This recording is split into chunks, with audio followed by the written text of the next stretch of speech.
Chapter 1. Shadows in the Storm. Imagine this. You're huddled under a flimsy umbrella, the rain pounding like 1,000 angry fists against the pavement, your heart racing as you witness something straight out of a nightmare. 5 shadowy figures corner a lone woman in a dark alley, their intentions as clear as the thunder cracking overhead. But then, out of nowhere, a single dad, ordinary, exhausted, just trying to get home to his kid, steps in and turns the tide. What happens next? A helicopter descends from the skies over his humble house the very next day, shattering his quiet life forever. Stick with me, because this isn't just a story, it's a roller coaster of heroism, heartbreak, and hope that will leave you breathless.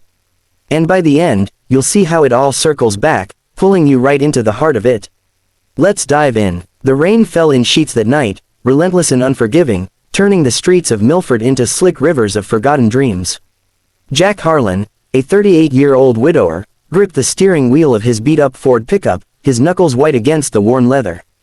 It was past midnight, and the wipers slapped back and forth like metronomes counting down to exhaustion. He'd just finished a double shift at the auto repair shop, the kind where grease stains your soul as much as your hands. His mind was on Lily, his 8-year-old daughter, probably fast asleep under the quilt her mother had sewn before cancer stole her away 2 years ago. Jack lived for Lily. Every overtime hour, every skipped meal, every sleepless night was for her. But tonight, fate had other plans. As he turned onto Elm Street, a shortcut through the industrial district, his headlights caught a flash of movement in the alley ahead. At first, he thought it was just the storm playing tricks, branches whipping in the wind, maybe a stray cat darting for cover. But then he saw her, a woman, drenched and desperate, backed against a chain-link fence. 5 men encircled her, their hoods pulled low, laughter cutting through the downpour like knives. One grabbed her arm, yanking her purse, another shoved her shoulder, sending her stumbling. The woman's cries were muffled by the rain, but Jack could hear the terror in them, raw and piercing. "Damn it," Jack muttered, slamming on the brakes. His truck skidded to a halt, headlights flooding the scene like a spotlight on a stage of horror. He wasn't a hero, not by a long shot. 6 feet tall with a build honed from years of manual labor, sure, but he was no fighter. His days were filled with oil changes and engine rebuilds, not brawls. Yet something snapped inside him. Maybe it was the memory of his wife, Sarah, frail in her hospital bed, begging him to protect their little girl. Or perhaps it was the father in him, imagining Lily in that woman's place someday. Whatever it was, Jack couldn't drive on. He flung open the door, rain instantly soaking his flannel shirt. "Hey," he bellowed, his voice booming over the storm. "Back off. Leave her alone." The men turned, their faces twisted in surprise and then amusement. The leader, a burly guy with a scar snaking down his cheek, sneered. "Mind your own business, pal. This ain't your fight." Jack stepped closer, his boots splashing through puddles. The woman locked eyes with him, wide, pleading, her dark hair plastered to her face. She was young, maybe late 20s, dressed in a sodden coat that looked too expensive for this part of town. "Please," she whispered, barely audible. "It's mine now," Jack growled, adrenaline surging. He grabbed a tire iron from the truck bed, his improvised weapon of choice from years of roadside fixes. The men laughed, but Jack didn't hesitate. He swung wide, catching the nearest attacker in the knee with a sickening crack. The man howled, crumpling to the ground. Chaos erupted. 2 rushed him at once, fists flying. Jack dodged one punch, took another to the ribs that knocked the wind out of him. He retaliated with the tire iron, clipping one's shoulder. The rain made everything slippery, treacherous, fists slid off wet jackets, feet skidded on oil-slicked concrete. Jack fought like a man possessed, his mind flashing to Lily's gap-toothed smile, Sarah's gentle laugh. He couldn't fail them. The woman wasn't idle. She kicked out, her heel connecting with one attacker's groin. He doubled over, cursing. But the leader pulled a knife, its blade glinting in the headlights.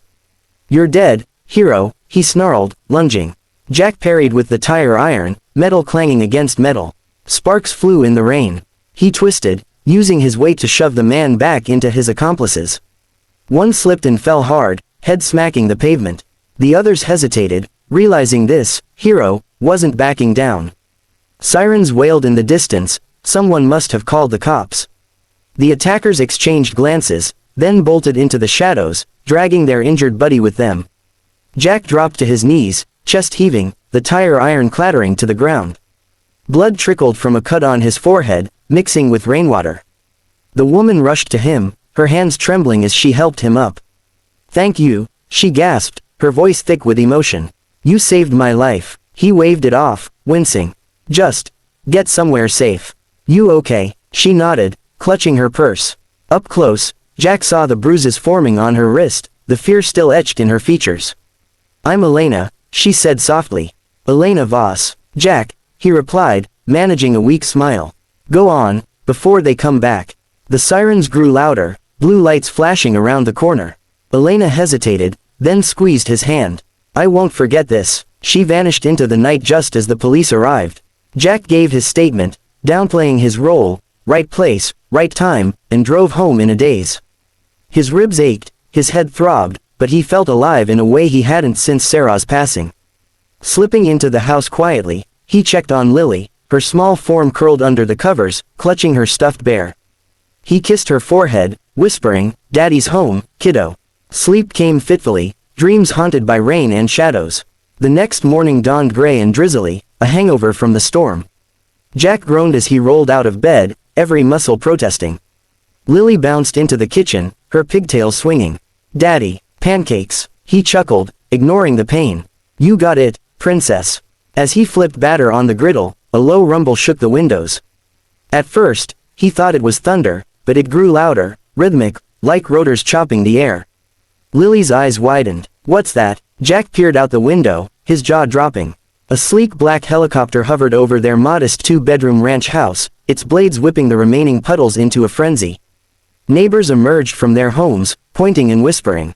The chopper descended slowly, landing in the empty field across the street, the one where kids played soccer on weekends.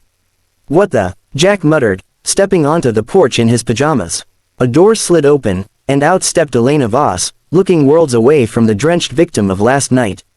She wore a tailored suit, her hair styled impeccably, flanked by two burly security guards in dark suits. "Jack," she called, waving as she crossed the street. Lily clung to his leg, peeking out curiously. Elena approached with a warm smile. "I hope I didn't scare you. I wanted to thank you properly." He blinked, stunned. "How did you find me?" "A little detective work," she said with a wink. "License plate from your truck. Turns out, saving damsels in distress leaves a trail." Up close in daylight, Jack realized she wasn't just any woman. Her poise, the helicopter, it screamed wealth. "Who are you, really?" Elena's expression softened. "I'm the CEO of Voss Enterprises. Tech firm, mostly AI and security software. Worth a few billion, give or take." She glanced at the house, then back at him. "But last night, I was just a woman walking home from a late meeting, caught in the wrong place." Jack rubbed his neck, embarrassed. "You didn't have to come all this way. A card would have sufficed." She laughed, a melodic sound that cut through his awkwardness.